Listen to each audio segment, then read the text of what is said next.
بسم اللہ الرحمن الرحیم. السلام علیکم دوستو, میں فہیم عباس آپ سب دیکھنے والوں کو خوش آمدید کہتا ہوں نیوز کیفے میں, اور امید کرتا ہوں کہ آپ سب خیریت سے ہیں اور آج کے دن کا اور اس ہفتے کا ایک اچھا سا توانائی سے بھرا ہوا آغاز بھی کر چکے ہیں.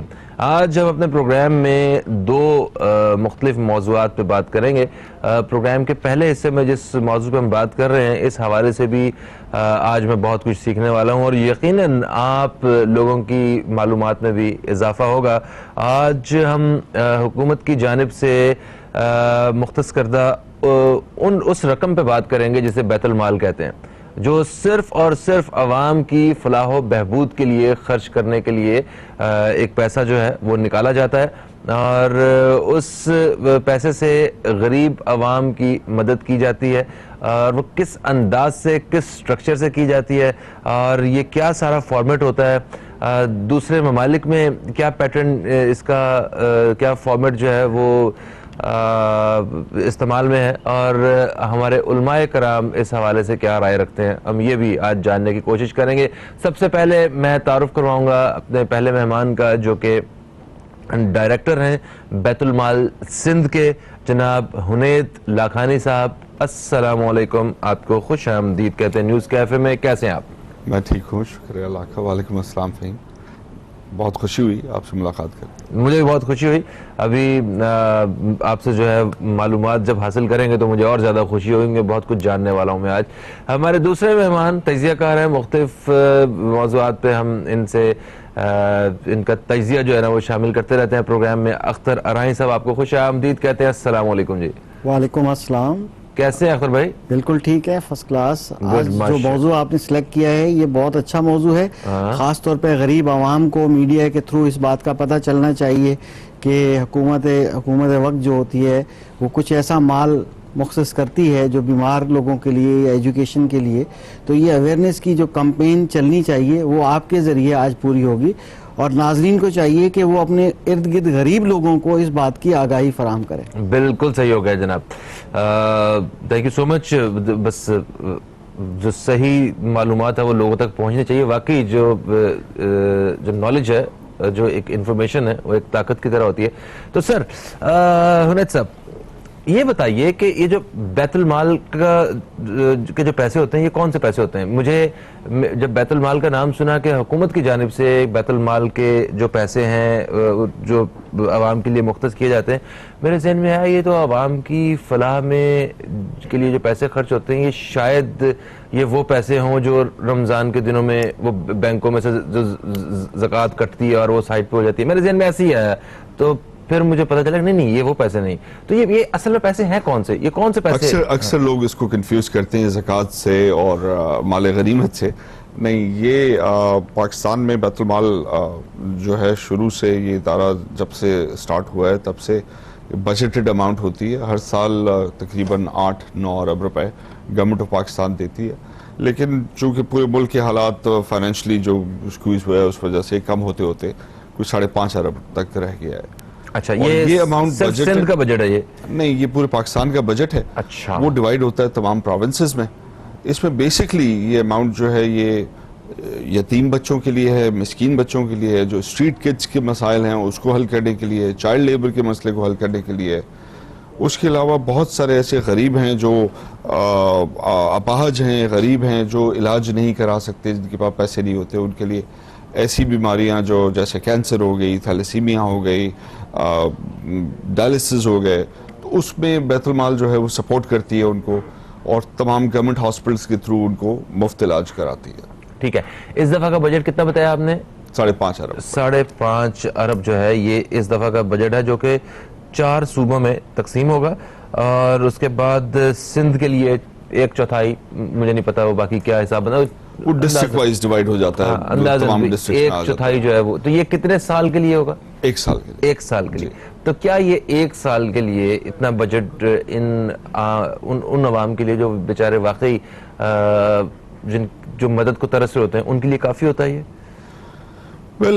پاکستان میں جتنی غربت ہے, جو حالات ہیں, اس میں تو کوئی بھی اماؤنٹ کافی نہیں ہے, لیکن بیت المال صرف ایک ادارہ ہے. اس کے بعد زکوٰۃ کمیشن الگ ہے, احساس پروگرام الگ ہے, کامیاب جوان پروگرام الگ ہے. تو بہت سارے پروگرامز ہیں, یہ گورنمنٹ کے سارے پروگرام, گورنمنٹ کے سارے پروگرامز ہیں. اس میں بیت المال از جسٹ ون پروگرام جو آلریڈی چل رہا ہے. اس کے کافی سارے یتیم خانے ہیں, کافی سارے ویمن امپاورمنٹ سینٹرز ہیں, کافی سارے چائلڈ لیبر سکولز ہیں. سو اس میں یہ ڈیوائیڈ ہو جاتا ہے. ٹھیک ہے, ابھی ہم ایک بریک کی طرف جائیں گے, اور اس سے پہلے مجھے صرف یہ بتا دیجئے کہ یہ مطلب کن کن جگہوں پہ یہ پیسہ خرچ کیا جاتا ہے, کس طرح خرچ کیا جاتا ہے؟ ایک تو یتیم خانے ہو گئے, نمبر 2 سر ہمارے پاس سندھ میں اس وقت 8 یتیم خانے ہیں اور 1000 یتیم بچے ہیں جن کی ہم کفالت کرتے ہیں. رہنا, کھانا, پینا, ایجوکیشن سب ہماری ذمہ داری ہے. اس کے علاوہ اس کو جو پرائم منسٹر کا ٹارگٹ ہے وہ 10,000 پہ لے جانے کا ہے, جس پہ ہم کام کر رہے ہیں. اس کے علاوہ ہمارے ہر ڈسٹرکٹ کے اندر ویمن امپاورمنٹ سینٹر ہیں جس میں عورتوں کو ہنر سکھایا جاتا ہے تاکہ وہ خود کما سکیں. زیادہ تر جو ہے وہ بیوائیں, یتیم بچیاں اور دوسرے غریب عورتیں ہیں جن کی فری ایجوکیشن بھی ہوتی ہے, ساتھ میں ان کو اسٹائپنڈ بھی دیا جاتا ہے. بالکل صحیح سر. ایک چھوٹا سا وقفہ لے رہے ہیں ہم لوگ, وقفے سے جب واپس آئیں گے نا تو پھر مزید بات کریں گے اسی حوالے سے. دوستو کہیں مت جائیے, اب تک دیکھتے رہیے نیوز کیفے, دیکھتے رہیے. ابھی آپ سے دوبارہ ملاقات.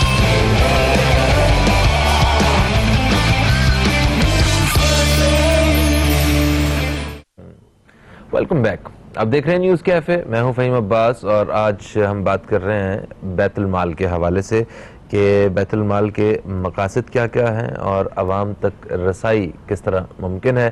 میرے ساتھ اسٹوڈیو میں حنید لاکھانی صاحب موجود ہیں جو ڈائریکٹر بیت المال سندھ ہیں, اور ان کے ساتھ ساتھ اختر ارائیں صاحب ہیں. ہم وقفے سے پہلے حنید صاحب سے بات کر رہے تھے, ابھی اختر صاحب سے بات کر. اختر صاحب مجھے یہ بتائیے کہ کیا عوام کو اپنے اس حق کے بارے میں اویئرنیس ہے؟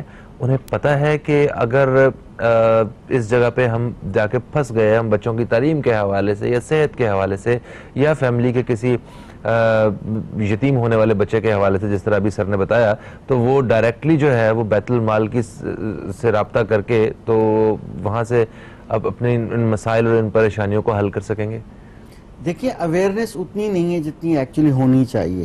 آج کا آپ کا پروگرام جو ہے قابل مطلب تعریف ہے کہ آپ نے یہ سوچا کہ اویئرنیس کریٹ کی جائے. بیسکلی پور جو پبلک ہے, پور عوام جو ہے, اس کو نہیں پتا. صرف یہاں تک پتا ہے کہ ہاسپٹلس میں جب جاتے ہیں, گورنمنٹ ہاسپٹلس میں, اور جو بڑی ڈیزیز ہوتی ہے جیسے کینسر ہے, اس ٹائپ کی بڑی بڑی بیماریاں ہوتی ہیں, تو بہت پریشان ہو جاتے ہیں. تو اس وقت وہاں پر ایک ان کا بیت المال کا ایک ادارہ ہوتا ہے جو تھرو گورنمنٹ ہاسپٹلس کام کر رہا ہوتا ہے, جو کہ 1 ارب سے زیادہ بجٹ اس پہ خرچ کرتا ہے.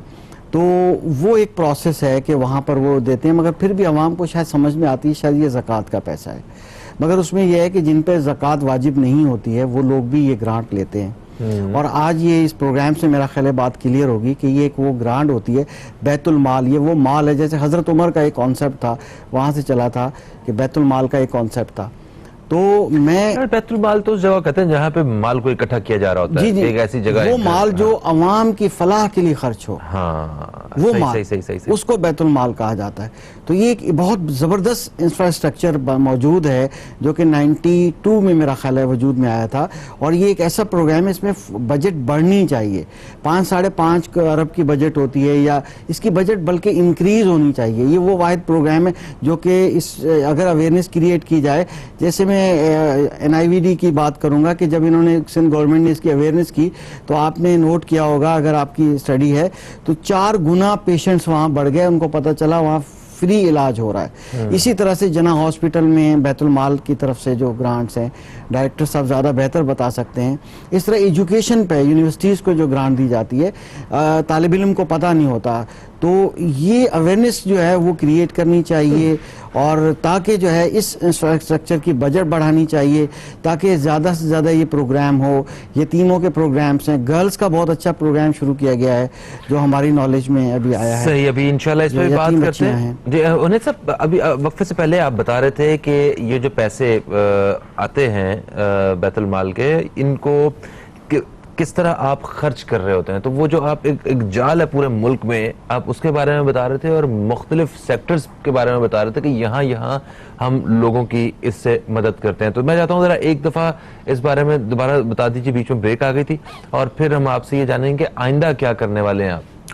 دیکھیں میں شروع سے اس کا بتاتا ہوں. بیت المال جو ہے اس میں سب سے پہلے تو یتیم, مسکین, اپاہج, بیوہ اور وہ بچے وہ ایشوز جو سوسائٹی کے بڑے سیریس ایشوز ہیں جیسے اسٹریٹ چلڈرن ہو گئے, چائلڈ لیبر ہو گئی, ان چیزوں کے اوپر کوشش کرتے ہیں کہ توجہ دیں سب سے پہلے. اس کے بعد بیمار ہو گئے, جو ایسی بیماریاں ہیں جس کا غریب لوگ علاج نہیں کرا سکتے, 5-6-7 لاکھ روپے لگ جاتے ہیں کینسر پیشنٹ کو, تھیلیسیمیا پیشنٹ کو, ڈائلسس پیشنٹس کو, اس میں بیت المال سرکاری ہسپتالوں میں اور سی ایم ایچ ہاسپٹلز میں وہ ڈائریکٹلی لنکڈ ہیں, وہی لوگ ڈیسائیڈ کرتے ہیں کس کو دینا ہے, بیت المال فنڈ ان کو دیتی ہے. اور بیسکلی یہ فنڈ جو ہے چونکہ زکوٰۃ کا نہیں ہے, کوئی ایسا نہیں ہے جس میں کوئی ایسی لمیٹیشن ہو کہ ہمیں اس طریقے سے اس کو خرچ کرنا ہے, تو یہ غیر مسلم پہ بھی ہو جاتا ہے خرچ؟ غیر مسلم کے لیے بھی ہے, ہر غریب آدمی کے لیے ہے. اچھا ٹھیک ہے. ہر اپاہج آدمی کے لیے ہے.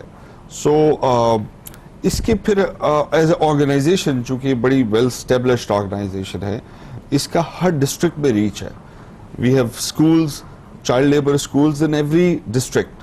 کراچی میں اور جتنے بھی ڈسٹرکٹس ہیں پورے سندھ میں ہمارے پاس کوئی 32 ویمن امپاورمنٹ سینٹرز ہیں اور 40 کے قریب سکولز ہیں. کتنے بچے آپ کے اسکولز میں پڑھ رہے ہیں؟ اس وقت 4440 بچے ہیں جن کو پڑھایا جا رہا ہے.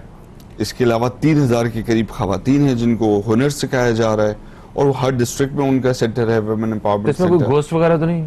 نہیں, ایسا نہیں ہے, بلکہ آپ اسکول وزٹ کریں گے آپ بڑے خوش ہوں گے, حیران ہوں گے, بہت اچھی طریقے سے چل رہا ہے. دیکھیں ریپلیکیشن تو ہے, وہی کام جو سندھ گورنمنٹ کا ہے وہی یہ بھی کر رہے ہیں اور بڑے عرصے سے کر رہے ہیں, لیکن چونکہ کام صحیح چل رہا ہے اس لیے چلنے دینا چاہیے. دوسرے اور پروگرامز بھی ہیں جیسے ابھی ذکر کیا ہے احساس پروگرام کا, دارالاحساس کا, اس پہ ہم اسکالرشپس دیتے ہیں ڈفرینٹ یونیورسٹیز میں جا کے. سو وی گو ٹو ڈفرینٹ یونیورسٹیز, وہیں پہ سیمینار ہوتا ہے, ہم بریف کرتے ہیں کس طرح, لیکن وہ اسکالرشپ جو ہے یونیورسٹی دیتی ہے اور پیسہ بیت المال دیتا ہے. سو یونیورسٹی آئیڈینٹیفائی کرتی ہے کون بچہ غریب ہے, ان کا اپنا کرائیٹیریا ہے, بیت المال ان کو پیسے دیتا ہے. تو وہ اس لیے اس کو بیت المال میں آنے کی ضرورت نہیں ہے, وہ اپنی یونیورسٹی میں جا کے کرے گا, وہ اپنے جس ہاسپٹل میں ہے سی ایم ایچ وہیں پہ جا کے اپلائی کرے گا اور بیت المال اس ہاسپٹل کو دے دے گا. تو پرومپٹلی بیت المال سے رابطہ ہو جاتا ہے, کانٹیکٹ ہو جاتا ہے, یا اس کو بھی ایک سرکاری ادارہ ہے تو اس کے لیے بھی کئی مہینے درکار ہوتے ہیں؟ نہیں, اگر پیشنٹ سی ایم ایچ میں ہے اور وہ پیسے نہیں دے سک رہا تو C M H can decide کیجیے اس کو بیت المال کو ہم, C M H means combined military hospital, تو یہ زیادہ تر تو ملٹری کے لوگ یہاں پہ جاتے ہیں وہ علاج کے لیے. میرا مقصد یہ تھا کہ سی ایم ایچ ہو گیا یا جنا ہو گیا یا سول ہو گیا یا NICVD ہو گیا, کوئی بھی ہاسپٹل جو ہمارے نیٹ ورک میں ہے, زیادہ تر سرکاری ہاسپٹلز ہیں, وہاں پہ جب کوئی پیشنٹ جاتا ہے اور پیسے نہیں دے سکتا تو وہ اس کو اسیس کرتے ہیں اور وہ بیت المال سے وہ فنڈ لے لیتے ہیں. اچھا, ایسا نہیں ہے میکینزم, کوئی ایسا نہیں ہے کہ ان کو بیت المال آنا پڑے. بیت المال کا آف کورس اپنا ایک وہ ہے میکینزم ہے اس کی اپروول کا, اس پہ دیکھتے ہیں کہ اس کی ایئرلی انکم کتنی ہے, منتھلی انکم کتنی ہے, رہائش کہاں پر ہے, لیکن بہت جلدی ہو جاتا ہے پروسیس, بہت جلدی. بالکل صحیح, بالکل صحیح. ہم اس حوالے سے مزید بات کریں گے, ایک چھوٹا سا وقفہ جو ہے وہ پھر سے آن پہنچا ہے, کہیں مت جائیے, اب تک دیکھتے رہیے نیوز کیفے, دیکھتے رہیے. Welcome back. اب دیکھ رہے ہیں نیوز کیفے, میں ہوں فہیم عباس, اور آج ہم اپنے پروگرام میں بیت المال کے مقاصد اور عوام تک رسائی کے حوالے سے بات کر رہے ہیں. میرے ساتھ ڈائریکٹر بیت المال سندھ موجود ہیں جناب حنید لکھانی صاحب, اور ہمارے ساتھ موجود ہیں اختر ارائیں صاحب. اختر ارائیں صاحب, مجھے ایک چیز کے بارے میں بتائیے گا کہ جب بھی کسی سرکاری ادارے سے کچھ عوام کی فلاح, مطلب جو عوام سے کوئی کنیکٹ ہو اور کوئی پیسے کے لین دین کا معاملہ ہو, تو عوام شاید یہ سمجھتے ہیں کہ یہ کہنے کی باتیں ہیں, اصل میں یہ سارا پیسہ خود کھا جاتے ہیں یہ سیاستدان اور یہ سارے بیچ کے لوگ. تو اس قسم کے جو خیالات ہیں ان کے بارے میں آپ کیا رائے رکھتے ہیں؟ دیکھیے, پہلے جب گرانٹس زیادہ ہوتی تھی اس وقت, کیونکہ وہ ڈائریکٹ پیسہ ایک اپلیکیشن کے تھرو جو مسکین یا کسی کی بھی ہوتی تھی, کسی ریفرنس سے وہ جمع کرایا جاتا تھا, وہ ڈائریکٹ ان کو پیمنٹ ملتی تھی. جو ہاسپٹلس کی ٹریٹمنٹ ہے یا یونیورسٹیز یا جو یتیم خانے, یہ سارے, اس میں ڈائریکٹ جو ہے وہ مسکین یا وہ بندہ انوالو نہیں ہوتا, اداروں کو پیسہ ملتا ہے, تو کرپشن یہاں پر کم ہو جاتی ہے. ٹھیک ہے, اب جو گرانٹس ہیں وہ بھی کم کر دی گئی ہیں اسی وجہ سے کہ کرپشن ہو جاتی تھی, اس میں ڈائریکٹ پیمنٹ ٹرانسفر ہو جاتی تھی. اچھا اب پرابلم یہاں پہ صرف یہ آتا ہے کہ جو ہاسپٹل کی مینجمنٹ ہے یا ایجوکیشن یونیورسٹیز ہیں وہاں پر لائکنگ ڈس لائکنگ یا جہاں پر دینی ہے نہیں دینی ہے وہ ان کے ثوابدیدی اختیارات ہیں. ویسے تو کرائٹیریا بالکل ٹرانسپیرنٹ موجود ہے, یتیم ہے, مسکین ہے, اس انکم سے کم, مگر کیا ان کے پاس اتنا میکینزم نہیں ہوتا کہ فوراً اس کی انکوائری کر سکیں گے پیشنٹ جو ہے اس کی کیا بیک گراؤنڈ ہے فائنینشیل. آپ کا مطلب ہے کہ وہ جو ہاسپٹل اور یونیورسٹیز والے تعلیمی ادارے اور صحت کے ادارے جو بھی ہیں وہ اپنوں کو نواز سکتے ہیں؟ نواز سکتے ہیں. ایسا ہوا ہے کہ بہت سے ایسے لوگ جو واقعی مستحق تھے کیونکہ ان کے پاس شارٹیج آف ٹائم تھا یا اویلیبلٹی نہیں تھی یا ان کے پاس بجٹ کم تھی تو یا پریویس سے پیمنٹ کلیئر نہیں ہوئی تھی تو ظاہر ہے انہوں نے روکا اس کو. تو یہ چیزیں مسلسل کمپلینس آتی رہیں گی. میری ایک تجویز ہے کہ ہر ہاسپٹل ہر وہاں پر بیت المال کی طرف سے ایک کمپلین باکس ہونا چاہیے یا ایک ایسا رابطہ ہونا چاہیے جو کہ وہاں پر لکھا ہوا ہونا چاہیے, نمبر بڑا سا ٹول فری نمبر ہونا چاہیے کہ جہاں پر وہ عوام آپ کو ڈائریکٹ بیت المال کو کال کر کے اپنی بات کر سکتی ہو. بالکل صحیح ہے. اس بار سر کیا آپ کیا کہیں گے ان کی جو تجاویز ہیں اس کے بارے میں اور جو خیالات اختر رائن صاحب نے کہا کہ ایسا ہوتا ہے, مجھے ڈاؤٹ ہے؟ نہیں, بجا بات کی ہے انہوں نے, بڑی اچھی تجویز ہے.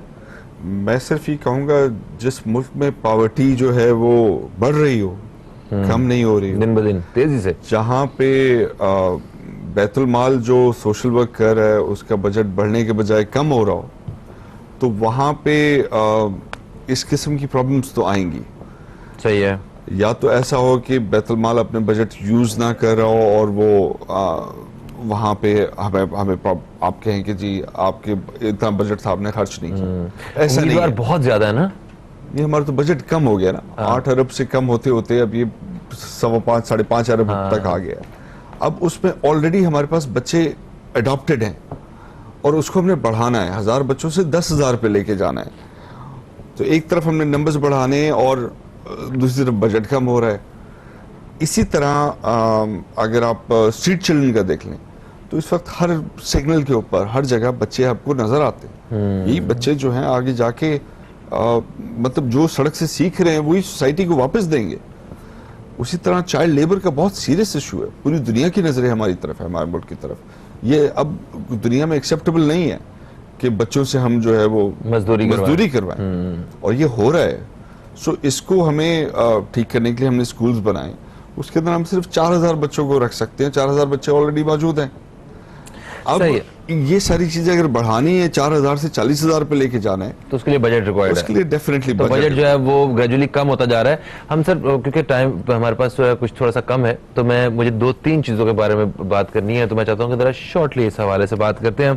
تو سب سے پہلے تو حکومت سے اپیل یہ ہے کہ اس کو بجٹ بڑھایا جائے. نمبر 2 مجھے یہ بتائیے کہ آپ ڈائریکٹر ہیں اس ادارے کے سندھ کے, اور جب تو کیا عوام آپ کو یا ویسے جو لوگ جو ہیں وہ کرپشن کی نظر سے آپ کو جب دیکھتے ہیں تو وہ کیسا لگتا ہے آپ کو؟ لوگ تو ڈائریکٹلی جو ہے نا, میں خود بھی چونکہ پرائیویٹ سیکٹر سے ہوں اور ایجوکیشن سے تعلق رکھتا ہوں, جب میں یہاں سے اٹھ کے آیا بیت المال میں تو مجھے بھی یہ تھا کہ گورنمنٹ ادارہ ہے, کرپشن ہوگی اور ضرور کہیں نہ کہیں لیکیجز ہوں گی, وہ تو پرائیویٹ اداروں میں تھوڑی بہت ہوتی ہیں. لیکن ہم نے اپنا میکینزم یہ کیا کہ جو لوگ آلریڈی اچھا کام کر رہے ہیں سوشل ورک میں, جیسے اخوت ہے, ان کے اپنے اسکولز ہیں اور بہت اچھے ہیں, تو ہم نے کہا کہ ہم اپنا اسکول اخوت کے حوالے کرتے ہیں. اچھا. ناؤ پی ڈی بی ہے جو اپاہج لوگوں کے لیے کام کر رہا ہے, ہاشوانی صاحب کی, امین ہاشوانی صاحب کی, ان کو ہم نے اپنا ایک سینٹر دیا کہ جی آپ ڈسیبل لوگوں کے لیے کام کریں, ہم اپنا بجٹ ادھر دیتے ہیں اس کے لیے. مجھے اسٹریٹجی بڑی پسند آئی کہ بیسکلی وہ لوگ بھی پیسہ لگا رہے ہیں تو اس سے ہمارے بھی پیسے کم لگ رہے ہیں اور پیسے بھی آ رہے ہیں اور دوسری آرگنائزیشنز بھی انوالو ہو رہی ہیں, انکریج ہو رہی ہیں جو اچھا کام کر رہی ہیں. یعنی کہ آپ نے ایماندار اور قابل اعتبار لوگوں کو اکٹھا کر لیا, اپنے بینر تلے لے لیا.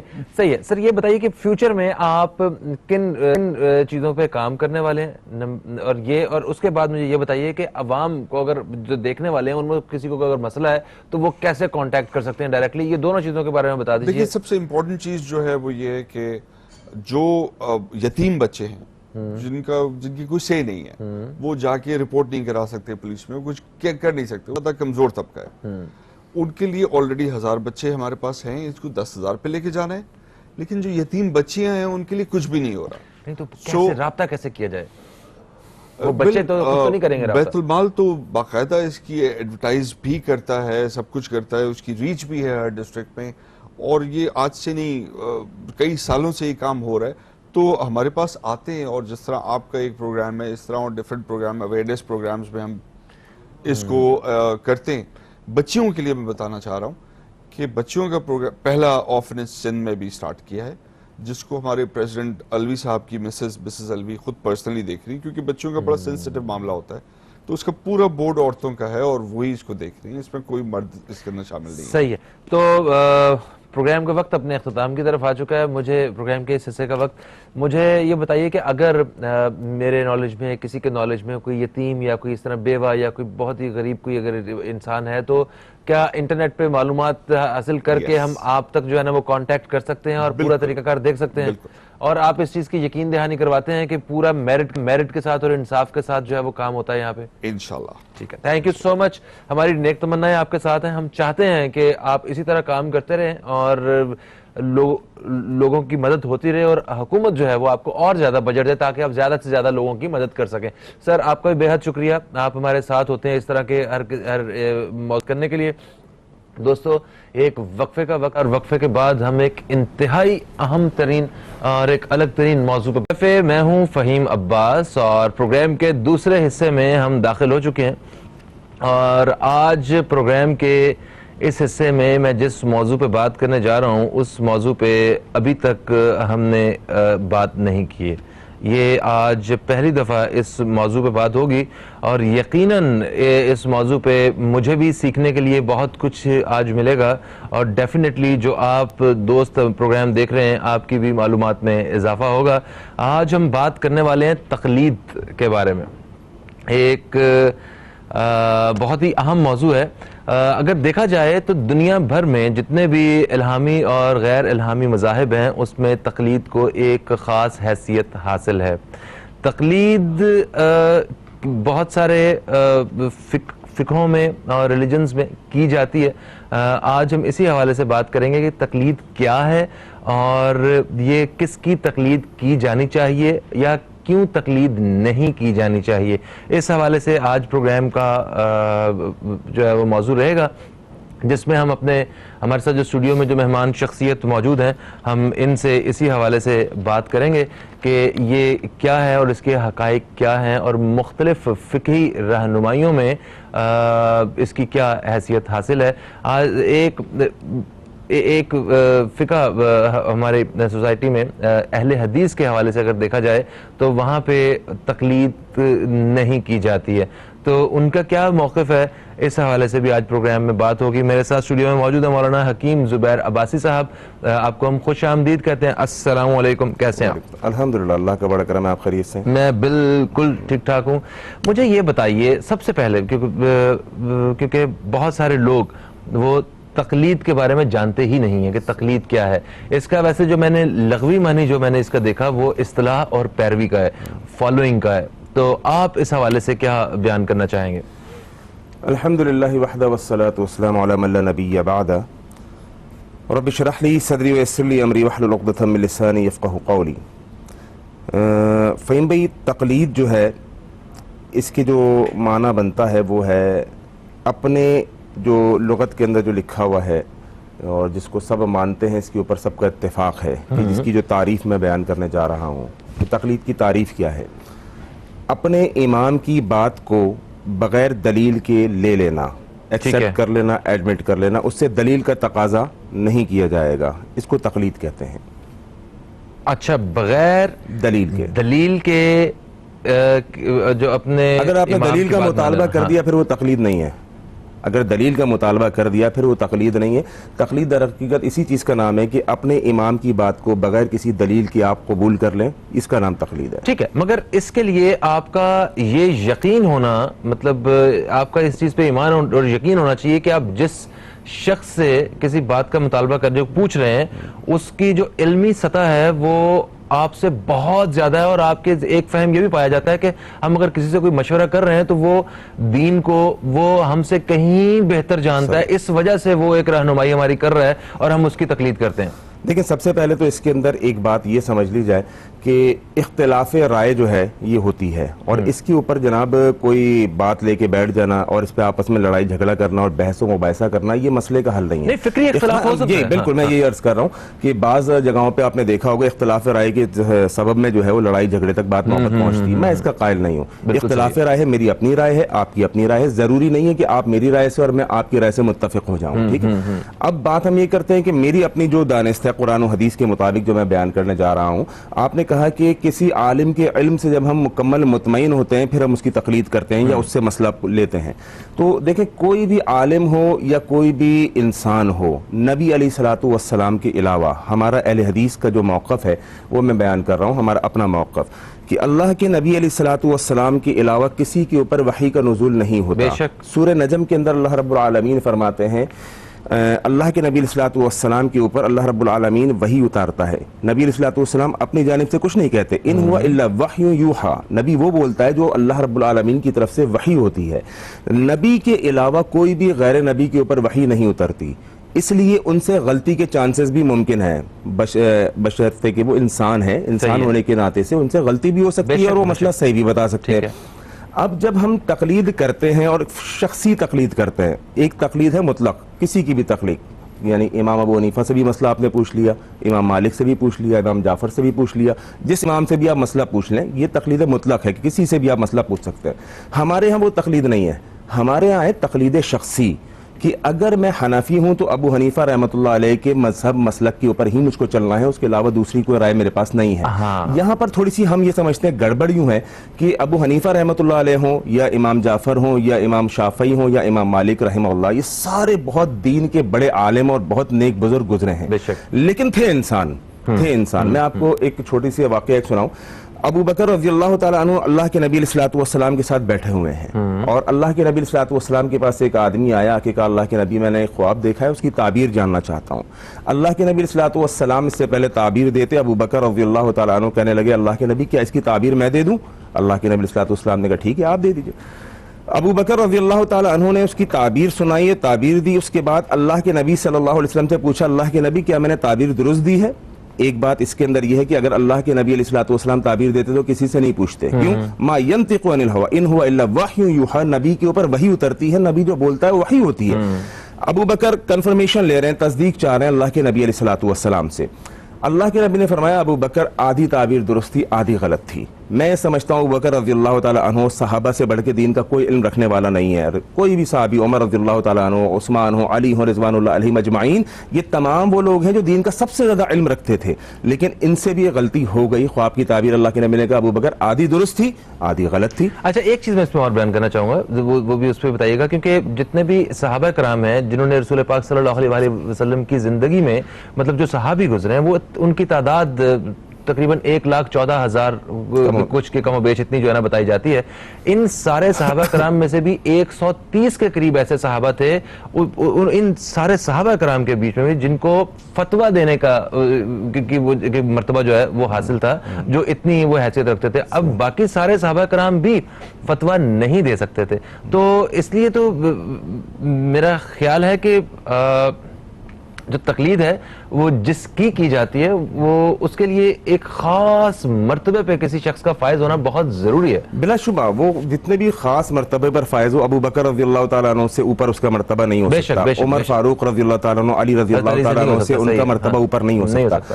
جب میرا کہنا یہ ہے، اہل حدیث کا موقف یہ ہے کہ جب ان اصحاب سے غلطی ہو گئی تو پھر میں اور آپ اور آج کے ائمہ اور محدثین اور ان کی پھر کیا حیثیت بنتی ہے؟ دیکھیں عبداللہ بن مسعود رضی اللہ تعالیٰ عنہ سب سے بڑے، آپ نے کہا نا فتویٰ دینے کا اختیار صحابہ میں، تو عبداللہ بن مسعود رضی اللہ تعالیٰ عنہ کے پاس بڑا علم تھا. ٹھیک ہے. اچھا عبداللہ بن مسعود رضی اللہ تعالیٰ عنہ دمشق گئے، وہاں پر انہوں نے ایک مسئلہ ان سے کسی نے پوچھا، انہوں نے وہ مسئلے کا جواب دے دیا. اب یہاں اتنا تفصیل کے اندر ہر مسئلے میں جا نہیں سکتا، مکمل واقعہ تفصیلی ہے. بہرحال قصہ مختصر، ان سے مسئلہ پوچھا گیا، عبداللہ بن مسعود رضی اللہ تعالیٰ عنہ نے مسئلہ بتایا. کون عبداللہ ہیں؟ جو بڑا علم کا سمندر ہیں. ٹھیک ہے. اللہ کے نبی کی دعا ان کے ساتھ ہے، لیکن اس کے باوجود جب وہ مسئلہ بتا کر واپس آئے مدینہ کے اندر تو تمام کبار صحابہ موجود ہیں مدینہ کے اندر. عبداللہ بن مسعود رضی اللہ تعالیٰ عنہ نے کہا کہ یہ مسئلہ میں نے دمشق کے اندر بتا کر آیا ہوں، کیا میرا مسئلہ درست ہے؟ تمام صحابہ نے یک زبان ہو کے کہا کہ عبداللہ آپ غلط مسئلہ بتا کر آ گئے. یہ کون ہے؟ عبداللہ بن مسعود. ان کا سمندر ہیں لیکن انسان ہیں, انسان ہونے کے ناطے ان سے بھی غلطی ہو گئی اور مسئلہ غلط بتا دیا. تو ہمارا موقف یہ ہے کہ جو بھی اطاعت کا لفظ ہے قرآن میں, اتباع کا لفظ ہے, تقلید کا لفظ نہیں ہے. تقلید یہ جو ہم نے آج سے یعنی 400 سال کے بعد جو رائج ہوئی ہے, اللہ کے نبی علیہ السلام کے دور میں تقلید تھی؟ ہرگز نہیں تھی. صحابہ کسی کے مقلد تھے؟ ہرگز نہیں تھے. جب وہ جو بہترین جو دور ہے قرون اولا کا, شاہ ولی اللہ محدث دہلوی رحمۃ اللہ علیہ اپنی کتاب حجۃ البالغہ کے اندر لکھتے ہیں کہ قرون اولا میں تقلید کا کوئی تصور نہیں تھا, یہ بعد میں آیا ہے. اچھا اب بعد میں جو آیا, ایک چیز سوری, یہ جو آپ نے 4 امام جو ہے ان کے بارے میں جو ذکر کیا آپ نے کہ لوگ ان کی تقلید کرتے ہیں, ٹھیک ہے, تو وہ خاص طور پہ اسی فقہ کے اوپر جو ہے نا پھر زندگی گزار رہے ہوتے ہیں, مگر انہوں نے بھی تو اپنے بیانات پہ جو اپنی کتابیں ہیں انہوں نے یہ بات واضح طور پہ کہی ہے کہ اگر ہمارے دیے ہوئے کسی فتوے پہ آپ اگر اتفاق نہیں کرتے, آپ کے سامنے اگر دلائل آ جاتے ہیں قرآن حدیث کی روشنی میں, تو میرا دیا ہوا فتویٰ جو ہے اس کو آپ دیوار پہ مارتے. سبحان اللہ. تو اب بتائیے آپ. بہترین بہت خوبصورت بات آپ نے کہی. بالکل امام ابو حنیفہ رحمۃ اللہ علیہ کا خود اپنا فتویٰ ہے, خود اپنے بارے میں امام ابو حنیفہ رحمۃ اللہ علیہ فرماتے ہیں وَإِذَا صَحَّ الْحَدِيثِ فَهُوَ مذہبی, جو صحیح حدیث ہے وہ میرا مذہب ہے. میری بات کے مقابلے میں اگر کوئی آیت یا قرآن یا حدیث آ جائے تو میری بات کو دیوار پہ دے مارو. تو ان ائمہ نے تو خود اپنی تقلید کو منع کیا ہے, اندھی تقلید کو منع کیا ہے کہ چونکہ ان کو بھی پتا تھا کہ ہم بشر ہیں, کبھی صحیح مسئلہ بھی بتا سکتے ہیں, کبھی غلط مسئلہ بھی بتا سکتے ہیں. واحد ہستی اللہ کے نبی علیہ السلام ہے جو ہر مسئلہ, ان کا اٹھنا, ان کا بیٹھنا, ان کا جاگنا, ان کا سونا, ان کا لینا, ان کا دینا, یہ سب کچھ دین ہے نبی علیہ السلام کا. لیکن نبی کے علاوہ کسی سے بھی کوئی غلطی ہو سکتی ہے, اگر اس کی پیروی کریں گے تو خدا نخواستہ جہنم کی طرف بھی لے جا سکتی ہے, کیونکہ اس امام نے جو مسئلہ بتایا وہ اپنی دانست میں ہے, اپنے ذہن سے اس نے صحیح مسئلہ بتایا. اگر امام شافعی ہیں, امام ابو حنیفہ رحمۃ اللہ علیہ ہیں, یہ اگر کوئی مسئلہ بتاتے ہیں, دین کے بڑے عالم ہیں لیکن ہے انسان, کبھی غلطی بھی کر سکتے ہیں.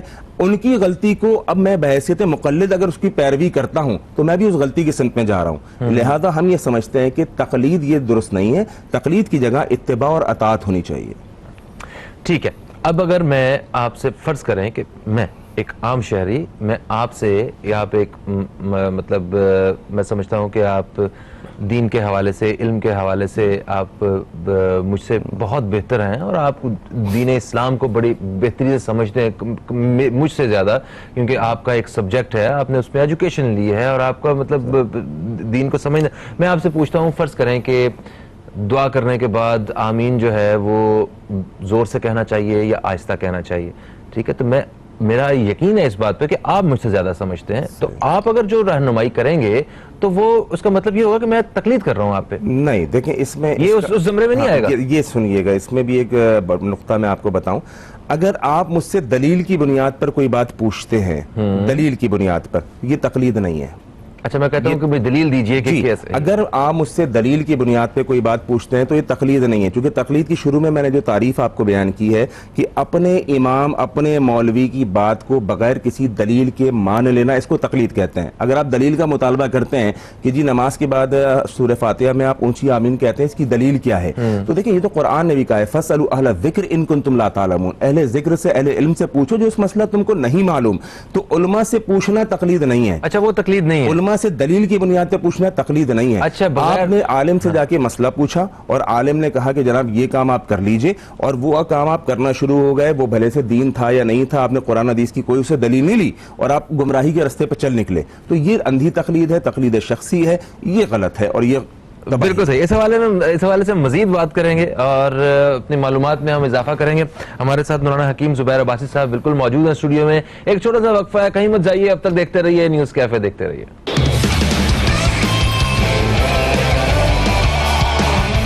ساتھ مولانا حکیم زبیر عباسی صاحب موجود ہیں جو کہ صدر اہل حدیث یوتھ فورس ہیں, اور ان سے ہم بات کر رہے ہیں تقلید کے حوالے سے. تو وقفے سے پہلے ہماری جو بات رہی مولانا صاحب سے وہ یہ تھی کہ انہوں نے اندھی تقلید کے حوالے سے بتایا کہ یہ اس کو اہل حدیث جو رہنمائی ہے اس میں ہم تسلیم نہیں کرتے ہیں.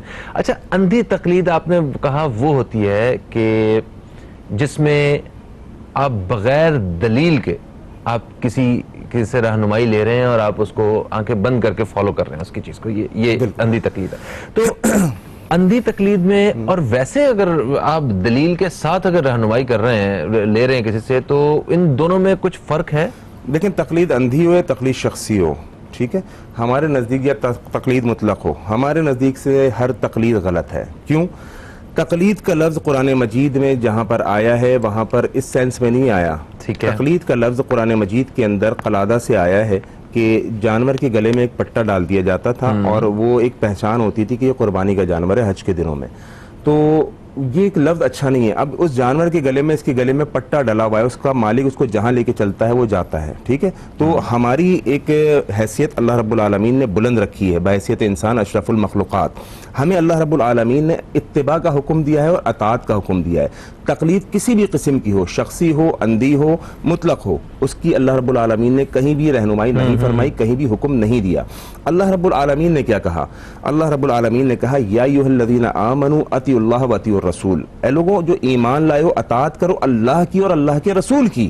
پھر اسی آیت میں جناب یہ ایک دلیل بناتے ہیں، کہتے ہیں وَأُولِي الْأَمْرِ مِنْكُمْ کا جو اس میں استعمال ہوا ہے کہ دیکھو یہ ائمہ کی اطاعت کا لفظ اس کے اندر آیا ہے، لیکن میں اس میں کہا کرتا ہوں اس کے آگے کی عبارت پڑھیے فَإِن تَنَازَعْتُمْ فِي شَيْءٍ فَرُدُّوهُ إِلَى اللَّهِ وَرَسُولِهِ، اگر آپس میں کسی مسئلے میں تنازع ہو جائے، کوئی اختلاف ہو جائے تو کیا کرو؟ کس کی طرف پلٹو؟ رجوع کہاں کرنا ہے؟ قرآن اور حدیث کی طرف رجوع کرنا ہے۔ اسی لیے ہماری دعوت اطیعوا اللہ واطیعوا الرسول، ہم کہتے ہیں اہل حدیث کے دو اصول اطیعوا اللہ واطیعوا الرسول، تیسری کوئی اطاعت نہیں ہے، تیسری کوئی تقلید نہیں ہے۔ ایک مقام پہ اللہ رب العالمین نے فرمایا کہ اللہ رب العالمین نے جو نازل فرمایا اتبعوا ما انزل الیکم من ربکم، اتباع اس چیز کی کرنی ہے جو اللہ کی طرف سے تم پر نازل کیا گیا ہے، وہ کیا ہے؟ وہ قرآن اور حدیث ہے۔ اس کے اوپر کوئی اختلاف نہیں ہے، قرآن حدیث کی اتباع کیجئے، اللہ رسول کی اطاعت کیجئے، اور دوسری کوئی اطاعت یا تقلید اللہ رب العالمین نے اس کا ہمیں مکلف یا پابند نہیں کیا ہے۔ صحیح۔ اچھا ویسے کچھ ایسے مسائل ہوتے ہیں جس کا مطلب جس کی رہنمائی آپ کو لینی پڑتی ہے کسی سے، ٹھیک ہے، اور وہ علمی طور پہ ایک ایسی حیثیت رکھنے والی شخصیت سے آپ رہنمائی لیتے ہیں کہ جن سے آپ کو یقین ہوتا ہے کہ اوکے ان کا مطالعہ، ان کی جو تحقیق ہے وہ کہیں زیادہ ہے، یہ زیادہ دلائل کو سامنے رکھ کے میری صحیح رہنمائی میری کر دیں گے۔ تو اسی طرح ایک رہنمائی کے بارے میں پڑھ رہا تھا کہ ہم مطلب حج وغیرہ پہ، عمرے پہ دیکھتے ہیں کہ انڈونیشیا سے آئے ہوئے جتنے بھی مسلمان جو خواتین ہوتی ہیں، بہنیں ہماری، انہوں نے گرمی کے دنوں میں، شدید گرمی کے دنوں میں بھی موٹے موٹے دستانے جو ہے نا وہ پہنے ہوتے ہیں اور اپنے شوہر کا ہاتھ پکڑا ہوتا ہے اور تو وہ دستانے پہننے کی وجہ پردہ نہیں ہوتا ہے، وہ یہ ہوتا ہے کہ جس رہنمائی کو وہ فالو کر رہے ہیں اس سے یہ کہ اگر اپنے شوہر کو آپ نے وضو کی حالت میں آپ نے اگر اس کا ہاتھ پکڑ لیا، چھو لیا اسے، تو آپ کا وضو ٹوٹ جائے گا۔ تو اب یہ کسی ایک مطلب کسی کی رہنمائی کے تحت یہ سارا کچھ ہو رہا ہے نا، تو اب انہیں گرمی میں اتنے موٹے گلوز پہننے پڑ رہے ہیں، ہاتھ تو پھر بھی پکڑ ہی رہے ہیں، تو وہ یہ اگر وہ درست رہنمائی قرآن و حدیث سے لیتے تو ان کو وہ گلوز پہننے کی اس نیت سے کہ وضو ٹوٹ جائے گا ضرورت ہی نہیں پڑتی۔ تو قرآن پاک سوری احادیث میں اس کا حل موجود ہے سارا۔ دیکھیں قرآن اور حدیث کے اندر ہر چیز کا حل موجود ہے، کوئی چیز ایسی نہیں ہے۔ ایک صحابی ہے سلمان فارسی رضی اللہ تعالیٰ عنہ، ان کے پاس ایک یہودی آیا، اس نے کہا سلمان تمہارا نبی کیا خوب نبی ہے جس نے دین گزارنے کے تمام طریقے تم کو سکھا دیے؟ سلمان فارسی رضی اللہ تعالیٰ عنہ نے کہا اللہ کی قسم ہمارا نبی تو وہ نبی ہے جس نے پیشاب کرنے کا اور پھر استنجا کرنے کا بھی ہم کو طریقہ سکھایا ہے۔ وہ نبی جو اتنی معمولی باتوں کی تعلیم دے کر گیا، جبھی تو رب رحمان نے کہا لقد کان لکم فی رسول اللہ اسوۃ حسنہ، لوگوں تمہارے لیے ماڈل، ایگزامپل، نمونہ کون ہونا چاہیے؟ محمد رسول اللہ صلی اللہ علیہ وسلم۔ اسی لیے اللہ رب العالمین نے سورہ حشر میں فرمایا ما آتاکم الرسول فخذوہ وما نہاکم عنہ فانتہوا، یہ رسول تمہیں جو دے دیں وہ لے لو، جس چیز سے روک دیں اس چیز سے رک جاؤ، بس یہ اسلام ہے، یہ ڈو ہے، یہ ڈونٹ سے، یہ کرنا یہ نہیں کرنا۔ کس سے رہنمائی لینی ہے؟ محمد رسول اللہ صلی اللہ علیہ وسلم سے، جنہوں نے ہر مسئلے میں ہم کو رہنمائی فرمائی ہے۔ صحیح ہے۔ یہ مقلد اور غیر مقلد یہ کیا ہوتا ہے ذرا، کیونکہ یہ بھی میرا خیال ہے کہ ہم سارے مسلمانوں میں کچھ اس طرح کر کے بھی کچھ کو مقلد کر کے کچھ کو غیر مقلد کر کے الگ الگ ڈیفرینشیٹ کیا جا رہا ہوتا ہے۔ یہ جو الفاظ استعمال کیا جاتا ہے، مقلد تو چلے سمجھ میں آتا ہے کہ جو تقلید کر رہا ہے اس کو مقلد کہتے ہیں، لیکن جو یہ غیر مقلد اہل حدیثوں کو جو کہتے ہیں کہ جناب یہ غیر مقلد، یہ لفظی درست نہیں ہے ڈکشنری کے اعتبار سے۔ دیکھیں اس کی مثال میں آپ کو یوں دوں، صبح کی اپوزٹ ضد الٹ کیا ہوئی؟ صبح کی رات ہوئی, بدبو کی اپوزٹ ضد الٹ کیا ہوئی, خوشبو ہوئی. آپ کہیں بدبو, میں کہوں بدبو کی اپوزٹ ضد جو ہے وہ جناب غیر بدبو ہے, تو یہ تو بات ہی مناسب نہیں ہے نا, یہ تو بیوقوفی کی بات ہے, یہ تو لفظ انہوں نے غلط استعمال کیا, غیر مقلد نہیں. تو اس پہ مقلد کے مقابلے میں جو ہے نا وہ متبع ہے, اتباع کرنے والا. ٹھیک ہے, مقلد اپنے امام کی بات کو بغیر دلیل کے تسلیم کرنے والا, اور اتباع قرآن و حدیث کی کرنے والا, اس کو اہل حدیث کہتے ہیں. تو مقلد غیر مقلد یہ تو لفظ ہی بالکل بیکار بات ہے اور اس میں کی کوئی حقیقت نہیں ہے. تو بہرحال فرقہ واریت کو کیا ہوا نہیں مل رہی ہے اس چیز سے؟ جی, فرقہ واریت کی جہاں تک آپ بات کر رہے ہیں اس کو یقیناً ہوا مل رہی ہے, اور اپنے اپنے دھڑے بنانے سے ہوا مل رہی ہے. میری بات کو ذرا سی سمجھیے اور میرے ناظرین بھی اس بات کو ذرا سی سمجھنے کی کوشش کریں. جب میں کہتا ہوں کسی خاص مسلک سے اپنے آپ کو وابستہ کرتا ہوں, حق کے مقابلے میں جو گروہ ہے, جو فرقہ ہے, جو مسلک ہے, اس کے مقابلے میں جب میں اپنے آپ کو واضح کرتا ہوں, مثال کے طور پہ میں دیوبندی, میں بریلوی, وہ کہتا ہے میں یہ, تو یہاں سے ہوا ضرور ملتی ہے. آپ اپنے آپ کو اہل حدیث کہتے ہیں, اہل سنت کہتے ہیں, اس سے ہوا نہیں ملتی. اہل حدیث, حدیث قرآن حدیث پہ عمل کرنے والا, اہل سنت, سنتوں پہ عمل کرنے والا. اہل حدیث اور اہل سنت کا آپس میں کوئی اختلاف نہیں ہے, کوئی ہوا نہیں ہے؟ اختلاف ہے, لازمی سی بات ہے, اختلافات تو ہیں, لیکن اس اختلافات کی یہ جو لفظ ہے اہل حدیث کہلانا یا اہل سنت کہلانا, میں کہہ رہا ہوں یہ اختلاف کا ذریعہ نہیں بن سکتا. یہ نہیں بن سکتا. صحابہ جو محدثین ہیں انہوں نے اپنے آپ کو اصحاب الحدیث کہا ہے, محدثین نے اپنے آپ کو اصحاب الحدیث کہا ہے. تو یہ اگر ہم لفظ استعمال کرتے ہیں اہل حدیث, تو اس سے انشاءاللہ اختلاف نہیں بنے گا, کیونکہ اہل حدیث قرآن اور حدیث پر عمل کرنے والا. جہاں تک اپنے آپ کو مختلف گروہوں میں تقسیم کر لیا جاتا ہے کہ جناب میں اس امام کو فالوور ہوں, میں اس امام کا فالوور ہوں, یہاں سے تھوڑے سے معاملات گڑبڑ کی طرف جاتے ہیں کہ ہر کوئی اپنے آپ کو ایک امام, آپ اپنے آپ کو نسبت کر لیں محمد رسول اللہ صلی اللہ علیہ وسلم کی طرف, کوئی اختلاف نہیں ہے. اچھا, ویسے اہل حدیث نے اپنی نسبت کس کی طرف کی ہے؟ اہل حدیث نے اپنی نسبت محمد رسول اللہ صلی اللہ علیہ وسلم کی طرف کی ہے. ہم نے کہا کہ سارے امام برحق, آپ سنا کہ لوگ کہتے ہیں 4 امام برحق, میں کہتا ہوں سارے امام برحق. سارے امام ہمارے سروں کے تاج ہیں, اللہ کی قسم, ہم ان کے قدموں کی خاک ہیں. لیکن اگر کسی امام کی کوئی بات محمد رسول اللہ صلی اللہ علیہ وسلم کی بات سے میچ نہیں ہو رہی تو پھر ہم اس کو نہیں لے سکتے. یہی اس امام کی تعلیم ہے. امام ابو حنیفہ کی جو آپ نے عرض کیا کہ امام ابو حنیفہ نے کہا صحیح حدیث کے مقابلے میں ابو حنیفہ کا قول آ جائے اسے دیوار پہ دے مارو, تو ہم تو امام کی اطاعت تو ہم کر رہے ہیں, امام کی بات تو اہل حدیث مان رہے ہیں کہ صحیح حدیث کے مقابلے میں امام کی بات آتی ہے, ہم چھوڑ دیتے ہیں. اچھا, تو پھر میرا خیال ہے کہ آپ اس چیز کے حق میں ہیں کہ اگر آپ کو جتنے بھی یہ امام ہیں یا جتنی بھی رہنمائیاں ہمیں مل رہی ہیں جن کی لوگ تقلید کر رہے ہیں, ان میں سے اگر آپ کو لگتا ہے دلائل کی بنیاد پہ کہ یہ انہوں نے جو رہنمائی کی ہے یہ بڑی بہترین ہے, دوسرے سر آنکھوں پہ, اہل حدیث کے سر آنکھوں پہ, تو دلائل کی بنیاد پہ ہمیں کہتے ہیں جی اماموں کو نہیں مانتے, ایسا نہیں ہے. میں سمجھتا ہوں اللہ کی قسم سب سے زیادہ اماموں کی اہل حدیث مانتے ہیں, جو ان کی تعلیم ہے, انہوں نے جو تعلیم دی ہے کہ میری بات وہاں تک ماننی ہے جو بات قرآن و حدیث سے میچ کرتی ہے. دیکھیں عبداللہ بن عمر رضی اللہ تعالی عنہ بڑے جلیل القدر صحابی ہیں, عمر رضی اللہ تعالیٰ عنہ کے بیٹے ہیں. عبداللہ بن عمر رضی اللہ تعالیٰ عنہ نے حج تمتع کی نیت کر کے احرام باندھا, تو ان کو کسی نے کہا اے عبداللہ تجھے کیا معلوم نہیں ہے تیرے باپ عمر نے رضی اللہ تعالیٰ عنہ جس وقت خلیفۃ المسلمین تھے, انہوں نے حج تمتع کا منع کیا ہے. عبداللہ بن عمر رضی اللہ تعالیٰ عنہ نے کہا شریعت محمد رسول اللہ پہ نازل ہوئی ہے, میرے باپ عمر پہ نہیں ہوئی ہے. جب نبی نے ایک کام کو منع نہیں کیا, میرا باپ عمر کون ہوتا ہے؟ انہوں نے اپنے باپ کی اطاعت نہیں کی. اسما وتعاونوا علی البر والتقوی ولا تعاونوا علی الاسم والعدوان, نیکی اور تقوی کے کام میں سب کی مدد کی جائے گی, سب سے مدد لی جائے گی.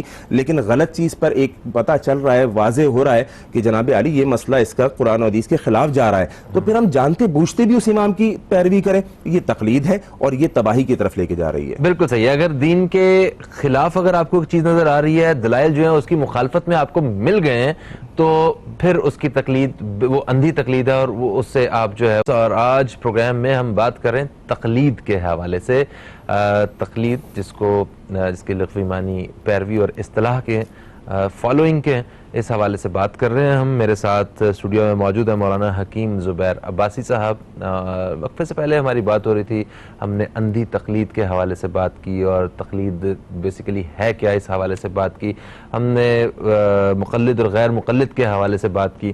اچھا, اہل حدیث اور اہل سنت کے حوالے سے بھی ہم نے بات کی. ابھی جتنے بھی جو فقہی رہنمائی دیکھی جائے یا فرقے دیکھے جائیں یا جتنے بھی جو لوگ ہیں وہ یہ مطلب ظاہر کرتے ہیں کہ وہ جس راستے پہ ہیں وہی اصل راستہ ہے, وہی حق ہے, اور وہی سب سے صحیح ہے اور دوسری رہنمائیوں سے بہتر ہے. اور یہی دعویٰ جو ہے وہ اہل حدیث کا بھی ہے, اہل سنت کا بھی ہے. حالانکہ جو سنت پہ عمل کر رہے ہیں وہ حدیث سے مختلف نہیں ہو سکتا, اور جو حدیث پہ عمل کر رہے ہیں وہ سنت سے الگ نہیں ہو سکتا.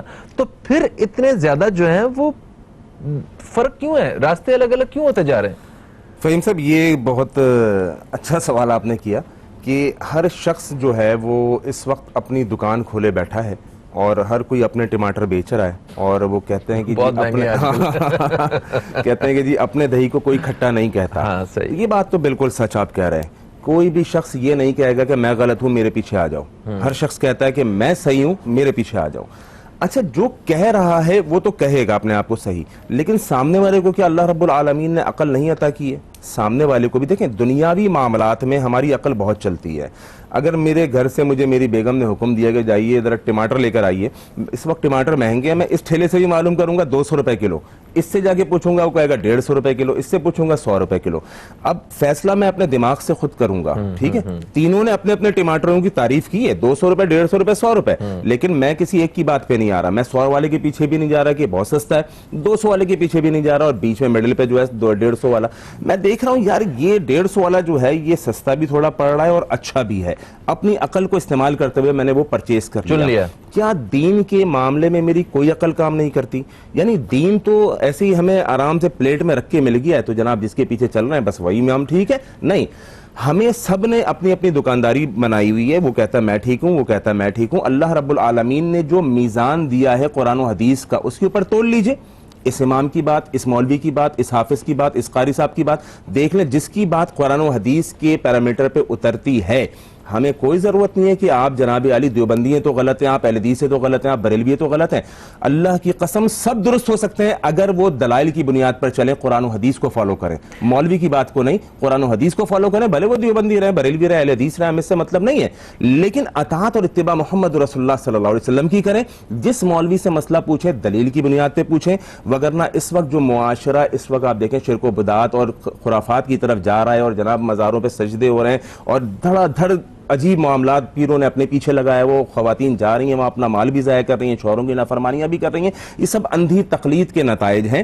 ہماری دعوت یہ ہے کہ خدا را جس مولوی سے بھی مسئلہ پوچھیں دلیل کی بنیاد پہ پوچھیں. ضروری نہیں آپ اہل حدیث کے مسئلہ پوچھیں, آپ جس سے بھی پوچھیں, آپ سے دیوبندی سے, بریلوی سے, آپ کے مولوی صاحب اس پر قرآن و حدیث سے میری رہنمائی فرما دیں, آپ تقلید سے نکل جائیں گے.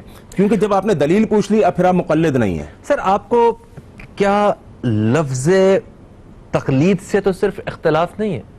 دیکھیں لفظ سے اختلاف نہیں ہے, اس کے عمل سے اختلاف ہے. اس کے عمل اگر اندھی تقلید ہے وہ تو چلیں سمجھ میں آتا ہے. تقلید میں نے عرض کیا, شروع میں نے عرض کر دیا, تقلید کسی بھی قسم کی ہو قرآن نے اس کی ہم کو مکلف نہیں کیا. مگر آپ یہ دیکھیں گے 20 کروڑ لوگوں میں آپ کو کیا لگتا ہے کہ کتنے کروڑ لوگ ایسے ہوں گے, یا کیا آدھے سے زیادہ یا 75% لوگ ایسے ہیں جن کا اپنا مطالعہ اور ان کی تحقیق اتنی کافی ہے کہ جو قرآن و حدیث کو سمجھتے ہیں اور وہ خود دلائل ڈھونڈ کے جو ہے وہ کسی چیز کو مان سکتے ہیں. خود دلائل نہیں ڈھونڈنا ہر شخص کا فیل, ہر شخص کا شعبہ نہیں ہے. نہ آپ یہاں بیزی ہیں, آپ نہیں ڈھونڈ سکتے. میں نے عرض کیا مولوی سے جا کے آپ دلیل تو پوچھ سکتے ہیں کہ مولوی صاحب اس چیز پر قرآن و حدیث مجھے کیا رہنمائی کر رہا ہے. آپ کہہ رہے ہیں نماز سینے پر ہاتھ باندھ کے پڑھنی ہے, وہ کہہ رہا ہے نماز ناف پر ہاتھ باندھ کے پڑھنی ہے. تو مولوی صاحب سے کم از کم ایک عام بندہ اتنا تو پوچھ سکتا ہے کہ حضرت مجھ کو یہ بتا دیجئے جو آپ ناف پہ ہاتھ باندھ کر پڑھنے کی کہہ رہے ہیں اس کی رہنمائی کیا ہے. حدیث کے اندر نماز موجود ہونی چاہیے نا. ہم نے کتابیں بنائیں گے نماز حنفی, آسان نماز, اور اہل حدیثوں کی اگر آپ کتاب دیکھیں اس میں آپ کو ملے گا نماز نبوی. اللہ کے نبی علیہ السلام نے جس طرح پڑھ کے سنائی, اللہ کے نبی نے نماز پڑھ کے دکھائی, کہا صلو کما رأیتمونی اصلی, نماز اس طرح پڑھو جس طرح مجھے پڑھتے ہوئے دیکھا ہے. تو ہمارا مطالبہ, ہمارا تقاضا دو طریقوں سے پڑھی گئی ہے جہاں نہیں دیکھیں 2-3 طریقوں سے یہ لوگ کہتے ضرور ہیں, لیکن اللہ کے نبی علیہ السلام معاذ اللہ انتشار پھیلانے آئے تھے. اللہ کے نبی علیہ السلام اتحاد لے کر آئے تھے. اللہ کے نبی علیہ السلام نے ممبر پہ چڑھ کے نماز پڑھی, اور نماز پڑھنے کے بعد اللہ کے نبی نے کہا صلو کما رأیتمونی اصلی, لوگوں مجھے نماز پڑھتے ہوئے دیکھ لیا, بس اسی طرح سے نماز پڑھنی ہے. تو وہ جو بتوں والا جو واقعہ ہے وہ بغلوں میں بت رکھ کے نماز پڑھنے والا, وہ جو کوئی بھی, ہاں بالکل یہ اتھینٹک ہے, یہ بات نہیں, یہ کسی بھی حدیث کے اندر موجود نہیں ہے, اور کوئی عالم آپ کو فقہ حنفی کا بھی اس کو کوڈ نہیں کرے گا. دیکھیں یہ بت اگر آپ بغل میں رکھتے ہیں تو پہلی جو رفع دین ہے, پہلی جو تکبیر کے لیے آپ ہاتھ کھڑا کرتے ہیں وہ تو سب کرتے ہیں, چاہے وہ اہل حدیث ہو, چاہے وہ سنی ہو, چاہے وہ بریلوی ہو, پہلی تکبیر کے لیے تو ہاتھ کھڑا کیا جاتا ہے, تو وہ تو بت پہلی تکبیر میں گر جانا چاہیے, ٹھیک ہے. یہ رکوع سے پہلے کیوں؟ یہ بناوٹی بات ہے, اس کی کوئی حقیقت نہیں ہے. رفع دین اللہ کے نبی صلی اللہ علیہ وسلم کی سنت ہے, جو بخاری شریف کی حدیث سے بھی ثابت ہے, اور تمام لوگوں کا اس پہ اتفاق ہے. بخاری بعد از قرآن. ان دوسری دیکھیں آپ جن کی بات کر رہے ہیں ان کے پاس تو بڑے سالڈ جو ہے وہ ریزنز موجود ہیں, دلائل موجود ہیں, اور تو اسی بنیاد پہ ساری چیزیں کھڑی ہیں. میں نے شروع میں عرض کیا کہ اختلاف رائے ہوتی ہے, اور اختلاف رائے کا مقصد لڑائی جھگڑا بالکل نہیں ہے, ٹھیک ہے. ہر شخص کی اپنی رائے ہے.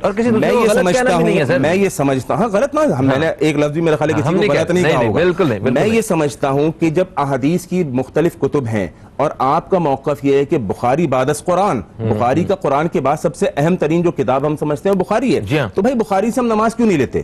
جب بخاری بعد از قرآن ہے, قرآن کے بعد سب سے اوتھینٹک بک اگر آپ مانتے ہیں وہ بخاری ہے. آپ ذرا بخاری کھولیے, اور بخاری کے اندر آپ دیکھیے کہ اللہ کے نبی صلی اللہ علیہ وسلم نے کس طرح سے نماز پڑھی ہے.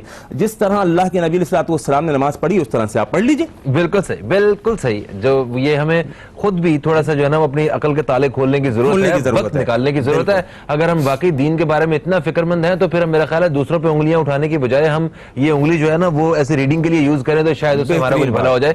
سر اب یہ بتائیے کہ یہ تقلید والا جو معاملہ ہے جس پہ ابھی بات کر رہے ہیں ہم, اس سے ہماری سوسائٹی کو اور دین اسلام کو خصوصی طور پہ کس طرح نقصان پہنچا ہے؟ حضرت تقلید سے تو فائدہ کچھ بھی نہیں پہنچا سوائے نقصانات کے, ٹھیک ہے جی. آج معاشرہ جس تباہی کے دہانے پر کھڑا ہے, اس میں بہت بڑا کردار تقلید ہے, اور اندھی تقلید ہے. اندھی تقلید, ٹھیک ہے جی. اس میں آپ دیکھ لیں اس وقت جس مولوی نے جو مسئلہ بیان کیا, ہماری عوام اس مسئلے کو لے لیتی ہے اور جناب اس پہ چلنا شروع ہو جاتی ہے. آج جس طرح میں مزاروں کی مخالفت نہیں کر رہا, لیکن میں آپ کو بتا رہا ہوں کہ مزاروں پہ جا کے دیکھیے, استاداؤں درگاہوں پہ جا کے دیکھیے, لوگ اس وقت سجدے کی حالت میں پڑے ہوئے ہیں. اللہ کی قسم یہ اپنی آنکھوں, حالانکہ غیر اللہ کو سجدہ حرام ہے. اللہ کے نبی علیہ الصلوۃ والسلام نے کہا کہ اگر میں اللہ کے بعد کسی کو سجدہ کرنے کی اجازت دیتا, ان تسجد لزوجہا, بیوی کو کہتا کہ اپنے خاوند کو سجدہ کرو, لیکن اللہ کے سوا سجدے کی اجازت نہیں ہے. آج اس تقلید, اندھی تقلید نے ہم کو کہاں تک پہنچا دیا کہ آج دربار اور درگاہوں کے اوپر ہم جھکے پڑے میں. حالی نے کیا خوب کہا, کرے گر غیر بت کی پوجا تو کافر, جو ٹھہرائے بیٹا خدا کا تو کافر. کرے گر غیر بت کی پوجا تو کافر, جو ٹھہرائے بیٹا خدا کا تو کافر. کہے آگ کو اپنا قبلہ تو کافر, کواکب میں مانے کرشمہ تو کافر. مگر مومنوں پر کشادہ ہے راہیں, مگر مومنوں پر کشادہ ہے راہیں. پرستش کریں شوق سے جس کی چاہیں, نبی کو جو چاہیں خدا کر دکھائیں. اماموں کا رتبہ نبی سے بڑھائیں, نہ توحید میں سے کچھ خلل آئے, نہ دین بگڑے نہ ایمان جائے. یعنی کافر اگر وہی کام کر لے کہ بھگوان کے آگے سجدہ کرتا ہے تو ہم نے کہہ دیا کافر ہے. میرا مسلمان کلمہ پڑھنے والا مزار پہ جا کے سجدہ کر رہا ہے, کس کے آگے کر رہا ہے؟ اللہ کے آگے کرتا ہے تو کوئی اختلاف نہیں ہے. ان ہستیوں سے, ان شخصیات سے کوئی انکار نہیں. وہ تو شخصیات بہت اللہ والے لوگ ہیں, وہ تو اللہ کی قسم اللہ والے لوگ ہیں, بڑے نیک بزرگ گزرے, انہوں نے تعلیمات نہیں دی تھی اور انہیں ہماری درگاہوں پہ آ کے سجدہ کرو, اور وہ بالکل نہیں چاہتے. وہ اس سے بری ذمہ ہے, وہ اس سے بری ذمہ ہے. یہ تو بعد والوں نے, ہمارے لوگوں نے اپنے لوگوں کی اندھی تقلید کی. لوگوں نے اپنے آباء و اجداد کو دیکھا کہ میرے باپ دادا یہ کرتے آ رہے ہیں, انہوں نے بھی کرنا شروع کر دیا. تقلید اصل میں باپ دادا سے شروع ہوتی ہے. کسی کو آپ دلیل دیں, قرآن ہے, یہ حدیث ہے, وہ کہتا ہے یار میرے والدین غلط ہیں, میرے ماں باپ غلط کہہ رہے ہیں. او بھائی یہ تو کفار کی روش تھی کہ وہ اپنے باپ دادا کو پیش کیا کرتے تھے. مومن کی روش نہیں ہوتی, مومن کتاب و سنت کو پیش کرتا ہے. بالکل صحیح. تھینک یو سو مچ مولانا حکیم زبیر عباسی صاحب, آپ سے ایک بڑی اچھی گفتگو رہی. پروگرام کا وقت جو ہے وہ اپنے اختتام کی طرف کس طرح آخری ایک کلمہ اتحاد کے لیے کہنا چاہتا ہوں. اتحاد امت کی اس ٹائم ضرورت ہے, اور اتحاد کس طرح سے ممکن ہے, اتحاد کی ایک آخری مثال میں دوں. اہل حدیث مرکزی جمعیت اہل حدیث کی ہمارے جو قائد رہنما شہید ملت مولانا احسان الہی ظہیر شہید رحمۃ اللہ علیہ نے جو دی تھی کہ قرآن و حدیث کو نافذ کر دیا جائے, اس کے علاوہ سب بیکار. اگر قرآن و حدیث آ جائے تو یہ اتحاد کی ایک فضا بن جائے گی. بالکل صحیح ہے. ہمیں قرآن و حدیث کی تعلیمات کے حوالے سے جو ہے وہ حکومت کو بھی اور باقی جو ادارے ہیں ان کو کام کرنے کی ضرورت ہے تاکہ یہ سارے معاملات خود بخود ٹھیک ہو جائیں. ہم دعا کرتے ہیں کہ اللہ تعالیٰ ہمیں ایسا مسلمان بنا دے جیسا وہ ہم سب کو دیکھنا چاہتا ہے, تاکہ یہ سارے مسائل خود بخود ختم ہو جائیں. فہیم عباس کو, نیوز کیفے ٹیم کو دیں اجازت. آپ دوستوں سے پھر ملاقات ہوگی, تب تک کے لیے خدا حافظ. پاکستان زندہ باد.